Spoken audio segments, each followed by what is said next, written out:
Hi, I'm Kurt Smith. Welcome to the Active Citizen series. In this third video, we're going to continue our exploration of the interiors of the zoning hearing room. And in particular, we're going to focus now on procedure. Okay, so let's get started. Recall the interior of the hearing room as laid out in video 2. We have the zoning hearing board and its attorney, and then we have the two parties, the town and the landowner, where the town is represented by the zoning officer and the town's attorney, and the landowner, who also may be represented by his or her attorney. And because it's a legal proceeding, we have the stenographer who will make a record and transcript of the hearing. And then we have that section of the hearing room dedicated to the public, and it's in that section that you may also find the local press. Now, a typical zoning hearing board meets about once a month. At such a meeting, this is where the hearings are conducted. Now, there may be one hearing for the evening scheduled, or there might be 8. Now, the chairperson of the zoning hearing board will first call the meeting to order. Then they'll welcome everyone and make introductions, which will include introducing each of the zoning hearing board members, its attorney, and then the zoning officer and the town's attorney. And then they will call the first case. And the landowner and his or her attorney will be invited to take their place at the table. There are several things that the chairperson will need by law to get on the record. And so the chairperson will ask the zoning officer to identify the landowner, to give the location of the property, the district in which the property is located, whether the property was posted, whether the neighbors were notified, whether the hearing was posted in the newspaper, and whether the landowner has paid all the appropriate fees. Given that the answers are satisfactory, the chairperson will then turn to the zoning hearing board itself and ask whether any of its members have discussed this case with any of the parties. And this is just basically to make sure that there is no inherent bias in the case. And it's here at this stage in the procedure that the zoning hearing board will then consider whether there are any possible conflicts of interest. Now, given that there aren't any, then things move forward.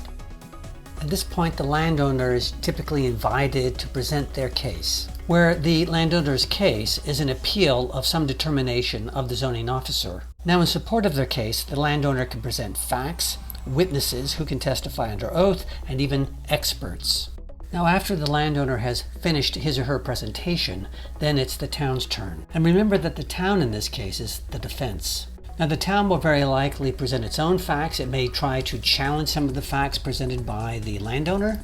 It may have its own witnesses. It may actually cross-examine some of the landowner's witnesses. It may have its own experts. It may challenge the experts of the landowner. But this won't be it. Then the landowner will be given his or her opportunity to cross-examine the witnesses of the town, cross-examine the town's expert, and this will go back and forth for a while until both parties are satisfied that they've made their case. But we're not done. The zoning hearing board will then turn to the public and ask if any wish to be heard. But even here, input will be heard from only those who have standing, which includes any citizen or group of citizens who will be directly impacted by the zoning hearing board's decision.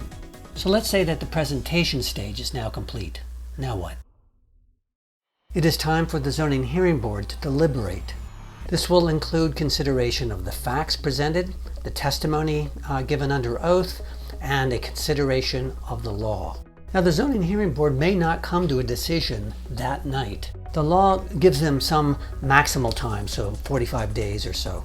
But usually zoning hearing boards try their best to get everything done that night. So let's say that a zoning hearing board member arrives at a decision and wishes to make a motion, where the motion is either to grant or to deny the landowner's request. And in order to move forward to a vote, the motion must be seconded. But if the other zoning hearing board members don't agree with the motion, they won't second it, and so the motion will have failed. If that happens, the board returns to the deliberation process. But let's say that a zoning hearing board member agrees with the motion, then they will second the motion. Once the motion has been seconded, it then moves to a vote, where the motion prevails by a majority. The result of the vote is the zoning hearing board's decision. Well, there you have it. We now know the interiors of the hearing room, the way it's laid out, the people involved, and the procedure that you can expect to encounter when you go before the zoning hearing board.